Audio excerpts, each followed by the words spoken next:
Assalamualaikum warahmatullahi wabarakatuh. Selamat siang, salam sejahtera semuanya. Kami dari kelompok 2 akan mempresentasikan tentang teori belajar Robert Mills Gagne.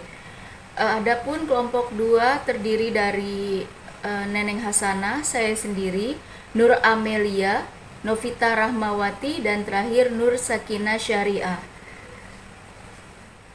Baiklah, di slide berikutnya langsung saja. Apa sih dan siapa sih Robert Millers Gagne itu?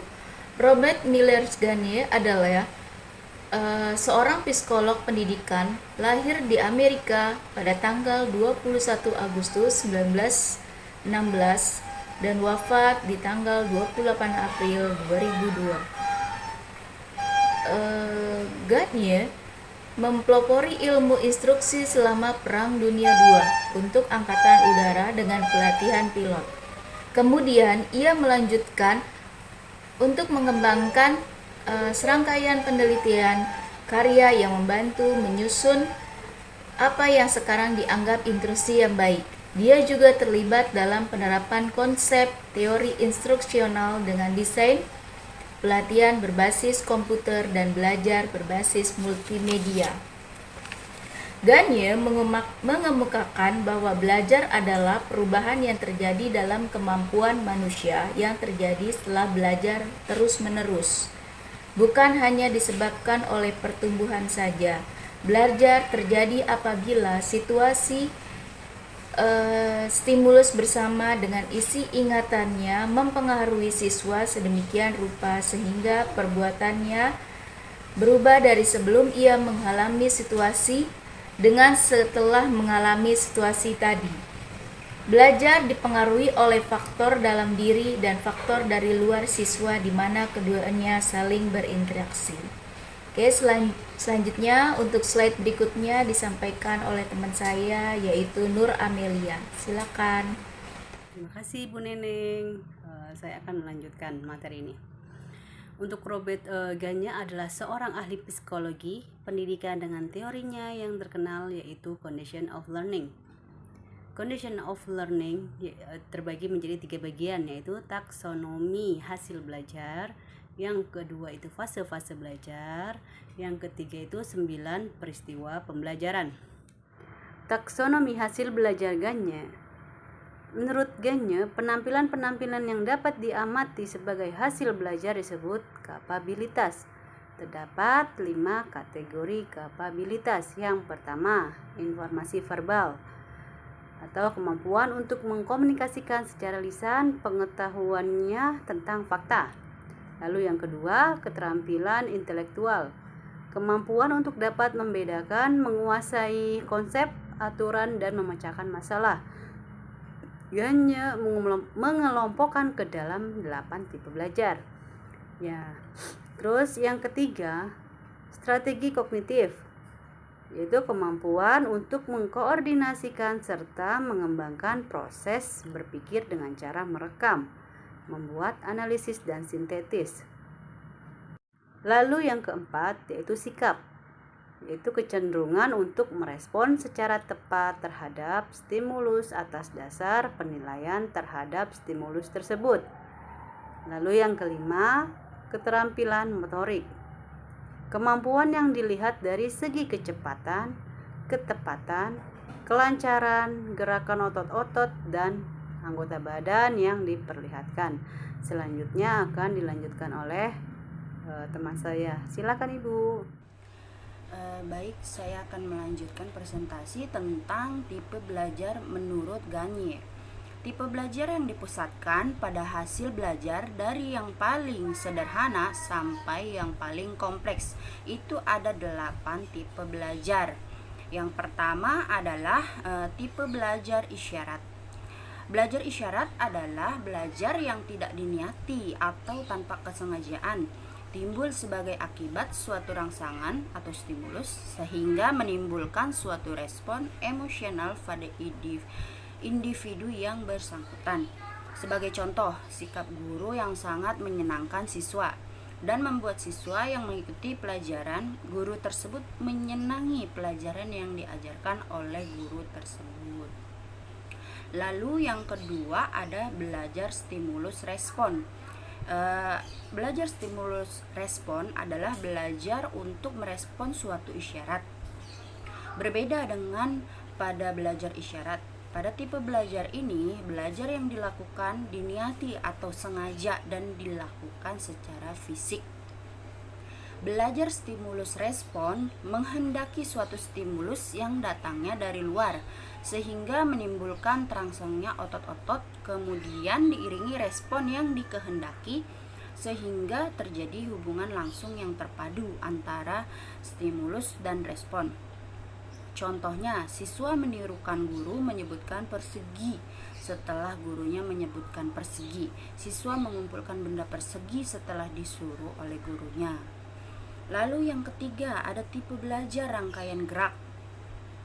Merupakan perbuatan jasmaniah terurut dari 2 kegiatan atau lebih stimulus respon.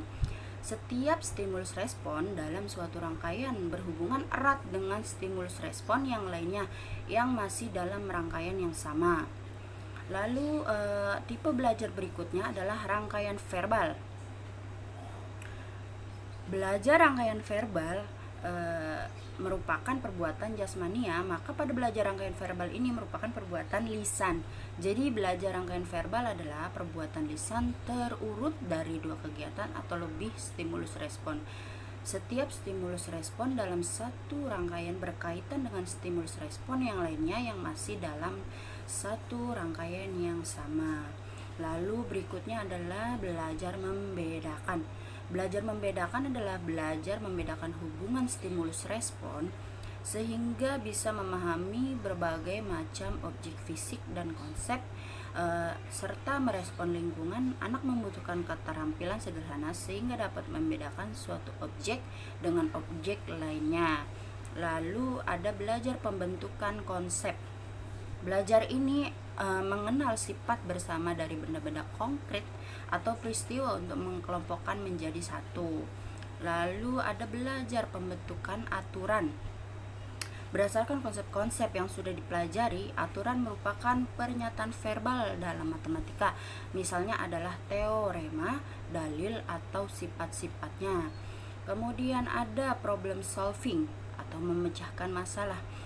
Memecahkan masalah adalah tipe belajar yang lebih tinggi derajatnya dan lebih kompleks dari tipe belajar aturan. Pada tiap tipe belajar memecahkan masalah, aturan yang telah dipelajari terlebih untuk membuat formulasi penyelesaian masalah.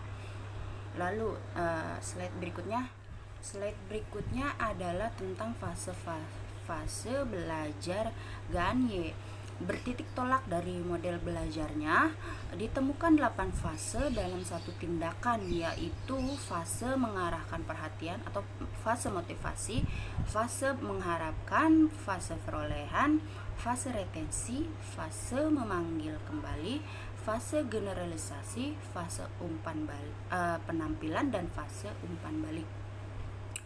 Dari fase-fase tersebut akan saya rincikan tentang fase motivasi. Fase ini adalah pemberian harapan kepada peserta didik bahwa dengan belajar mereka akan mendapatkan reward atau hadiah. Lalu fase pengenalan. Siswa harus memberikan perhatian pada bagian-bagian esensial suatu kejadian instruksional jika belajar akan terjadi. Yang ketiga, fase perolehan. Bila siswa memperhatikan informasi yang relevan, ia telah siap menerima pelajaran. Informasi yang disajikan tidak langsung disimpan dalam memorinya. Informasi itu diubah menjadi bentuk yang bermakna yang dihubungkan dengan informasi yang telah ada dalam memori siswa. Lalu fase berikutnya adalah fase retensi. Informasi baru yang diperoleh harus dipindahkan dari memori jangka pendek ke memori jangka panjang. Ini dapat terjadi melalui pengulangan kembali, praktik, elaborasi, atau lainnya. Yang kelima adalah fase pemanggilan. Fase ini merupakan kemampuan mengungkap atau memanggil keluar informasi yang telah dimiliki dan disimpan dalam ingatan. Yang keenam, fase generalisasi. Biasanya informasi itu kurang nilainya jika tidak dapat diterapkan di luar konteks di mana informasi itu dipelajari. Jadi generalisasi atau transfer informasi pada situasi-situasi baru merupakan fase kritis dalam belajar. Lalu yang ketujuh ada fase penampilan. Para siswa harus memperlihatkan bahwa mereka telah belajar sesuatu melalui penampilan yang tampak. Misalnya, setelah mempelajari operasi bentuk aljabar, para siswa dapat menjumlahkan atau mengurangkan suku-suku sejenis dalam aljabar. Lalu yang terakhir adalah fase umpan balik.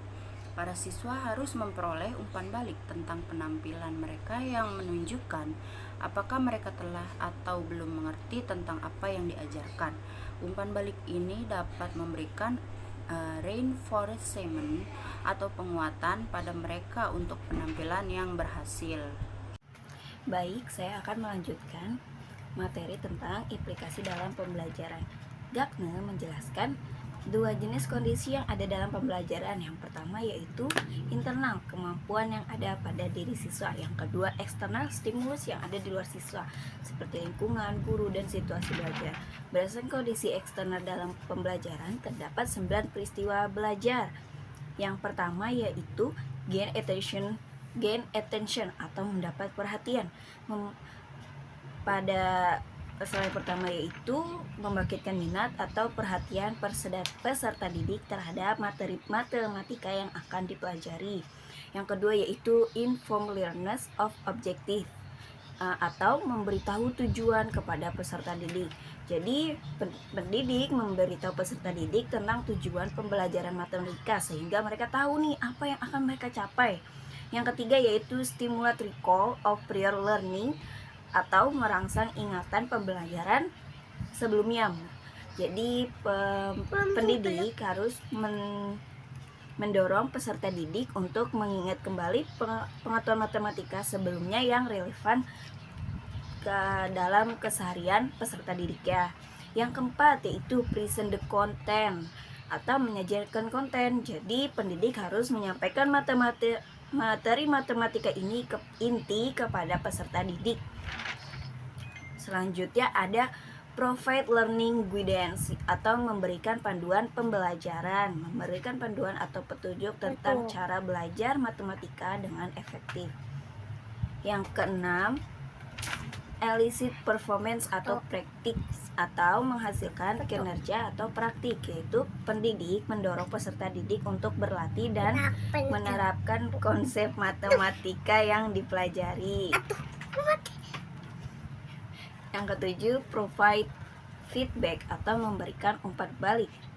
Dan di masalah yang ketujuh ini, pendidik harus memberikan umpan balik konstruktif tentang kinerja matematika ke peserta didik.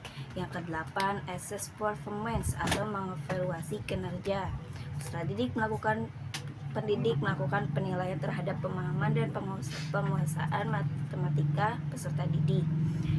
Yang terakhir yaitu enhance retention and transfer to the job atau meningkatkan retensi dan pemindahan ke pekerjaan. Jadi pendidik memberikan strategi untuk membantu peserta didik mengingat dan mengaplikasikan konsep matematika dalam situasi kehidupan sehari-hari atau pekerjaan. Dengan memahami 9 peristiwa belajar ini dan mengintegrasikannya semua peristiwa belajar ini dalam pembelajaran matematika, pendidik dapat menciptakan pengalaman belajar yang lebih efektif dan berkesan bagi peserta didik. Selanjutnya yaitu kelebihan dan kekurangan teori Gens. Kelebihan teori Gardner antara lain satu, mendorong guru untuk merencanakan pembelajaran. Dua, membantu meningkatkan keaktifan siswa untuk berpikir dalam kegiatan pembelajaran. Ketiga, siswa akan berusaha mengaitkan suatu kejadian atau proses pembelajaran yang menarik dengan materi yang disampaikan. 4, cocok untuk melatih anak-anak yang masih membutuhkan dominasi peran orang dewasa. Yang kelima, dapat dikendalikan guru sehingga mendapat hasil yang maksimal. Kekurangan teoritiknya antara lain: 1. Tidak semua individu mampu melatih memori secara maksimal dan menyeluruh. 2. Keaktifan berpikir dan berkreasi setiap siswa berbeda, sehingga pembelajaran akan terhambat untuk siswa yang berpikirnya lambat. Yang ketiga, proses internal tidak dapat diamati secara langsung. Oke, baik. Sampai situ aja pembahasan saya. Langkah yang keempat adalah menyajikan silabus. Oke anak-anak, Ibu akan membagikan kalian kelompok menjadi 3 kelompok ya. Karena jumlah kalian ada 15 orang, jadi masing-masing 5 anak. Setiap kelompok akan mendapatkan 5 permen. Jadi masing-masing 1 permen ya nak. Ibu akan memberikan soal nanti ya. Jika soal itu salah, maka permen kalian akan disumbangkan ke kelompok yang lain. Oke? Langkah yang ketiga adalah merasa siswa mengingat kembali apa yang dipelajari. Contohnya, ada yang masih ingat tanda lambang ini? Ya, benar. Ini adalah lambang penjumlahan. Penjumlahan ini digunakan ketika kita ingin menambahkan angka yang satu dengan angka lainnya. Contohnya, 4 ditambah 2. Kita hitung 1, 2, 3, 4, 5, 6. Hasilnya 6. Lalu adakah yang ingat ini lambang apa? Lambang pengurangan. Ya benar. Karena pengurangan ini digunakan ketika ingin mengurangi angka yang satu dengan angka yang lain. Contohnya 4 dikurang 2. Kita tutup 2. 1, 2. Jadi hasilnya 2.